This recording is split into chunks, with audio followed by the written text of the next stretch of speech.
What is up, everybody? Mr. Curtis here. Welcome to Unit 4.5, something like that. This is Imperialism in Japan. Just a quick refresher, if you forgot, if you're having trouble keeping up with all this, imperialism is happening in the 1800s. It is caused by four things: nationalism, economic reasons, religion, and social Darwinism. This is done by the Europeans and the people in North America, specifically the US.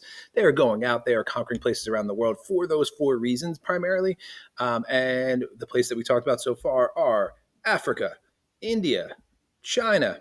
And those three locations and those three areas are going to be all experience not only being conquered by the Europeans, who are able to defeat them because they've gone through the Industrial Revolution, but also there's going to be resistance to that. For example, the resistance of the Boxer Rebellion in China, or the Sepoy Rebellion in India, or let's not forget the Ethiopians successfully resisting the Italians, or the Zosha cattle killing. All those are examples of resistance to imperialism. Let's rock and roll on Japan. We have talked about Japan before. Like India, it was way back at the start of the year, and I'm guessing you probably don't remember. So here's my quick little refresher, because that's just what I do. That's what I'm getting paid for. Here I am.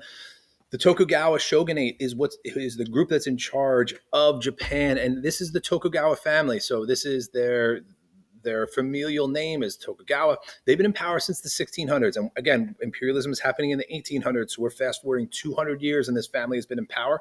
They call themselves the Shogunate. This has its roots in feudalism in Japan. If you remember feudalism from last year, and we talked about at the start of this year, at the top are the nobles, but in this case, it is the daimyos, and the shogun is the head of all of this. And the shogunate in Japan, the Tokugawa Shogunate, united Japan.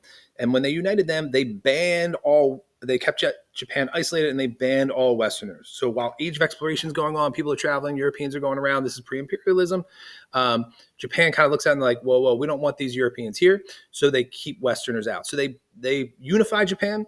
There's no need for worrying about people trying to come into their country. So as a result, things are kind of cool. That's peaceful. There's not a lot of war going on. And then in the 1850s, 1860s, a man by the name of Commodore Matthew Perry, who is from the United States, travels all the way across the Pacific Ocean, motivated by imperialism. All right. And he basically says to Japan, open up your ports to the US. You got no choice, bro. Like, you open it up. Like, look at all these ships behind me. I don't really have ships behind me, but like, look at all these ships behind me. You don't want to mess with us. We are industrialized. We are a powerhouse. We just finished our Civil War. We're ready to go out there and experience the world and conquer places. You need to open your ports up to us. And Japan looks at this and like, oh boy, we're in trouble if we don't open our ports, because we've seen what happened in China with the Opium Wars. We've seen and heard about what happened in India. We are scared that we could be next. We don't want to be conquered by this. We like our system. So something needs to be done. And the government, a new government is formed. So a group of people who are mainly the samurais, who are not only trained in the way of the sword, the Wu-Tang sword, they're also trained in the way of education. And this group of samurais decide that they need to overthrow the Tokugawa Shogunate. They need to get rid of this old school way of mentality, and they need to have a new type of government. And they call their government the Meiji era, or Meiji government. It's also referred to as the Meiji Restoration. And the Meiji refers to the emperor. So I'm going to come back here for a second.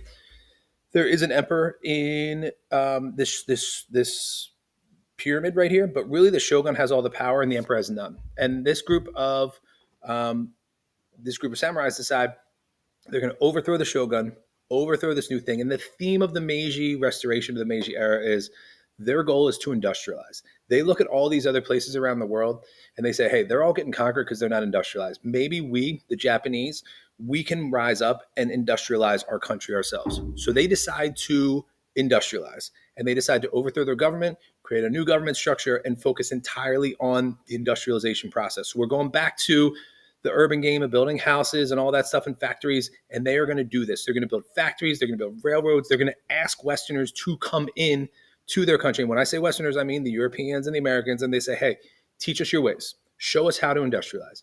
So there's money that gets pumped in to do this, and they're going to update their military. They're going to do a whole bunch of things to try and industrialize the country with factories and railroads and transportation and communication and the zipper. All those important things that we talked about, they're all huge pieces of this, and they're going to do all these things, and they're going to update their military. It's just some examples here of things that you can see. First off, you can see even the clothes he's wearing, his mustache is very Western. His military uniform is very Western. And again, Western just means Western Europe or the United States. These women are playing the piano. They are dressed in Western fashion. They're playing a Western musical instrument. They have their look to them that that tries to make them look Western. There's also this board game that's created for little kids to play, and the goal of this board game is, sounds really exciting, is to leave Japan, travel to different countries that are industrialized or Western countries, and then bring all the ideas that you learned from these Western countries and bring them back to Japan to help Japan industrialize. And this is a game that like little kids, I guess, played in Japan. I don't know how fun it is, but the result of this is, unlike these other places that we talked about, India, Africa, China, this group in Japan successfully industrializes, and it's a huge success in their country. Japan goes through one of the quickest phases of industrialization in the world. They fully industrialize their country. They become an imperial powerhouse within like 30 years. And they look at the Europeans, again, they're trying to be like the West, the Europeans, and they say, they're all out there conquering for resources. We're Japan. We're an archipelago. You don't know what that means? It's a chain of islands. We don't have a lot of resources. We need to find resources. So Japan starts going out on the offensive and starts imperializing places as well. Their motivations are more nationalism and economic, not so much the religion and social Darwinism. So they start going out and conquering places. This is a cool little political cartoon here. This is from the Russian perspective, by the way. So it's drawn in a slightly racist depiction here that I don't like, but the portrayal of it kind of shows this is the Japanese guy here. He already has conquered China. He's pulling the Chinese guy by his what's called a queue, his ponytail, and then he is stepping over Korea and he's on his way over to Russia. And Russia's supposed to stop him. What happens though is Russia doesn't stop him, and Japan ends up conquering parts of China, so spheres of influence. If you remember that from the last one, they conquer Korea, and then they start heading into Russia. And this is going to lead to the growth of Japan. And I'm not going to give away too much, but eventually what we're going to get to is Japan gets a little big for their britches and starts trying to, and gets worried about the United States. And that's going to eventually lead to World War II in the Pacific, but that's another story for another day. That's the last piece of imperialism. That wraps it up. A nice little neat bow package. Boom, send it away. Next unit is World War I. So we'll finally get into the 1900s and get into the good stuff in this course. So that's what I got. You got any questions? You write it down. You let me know.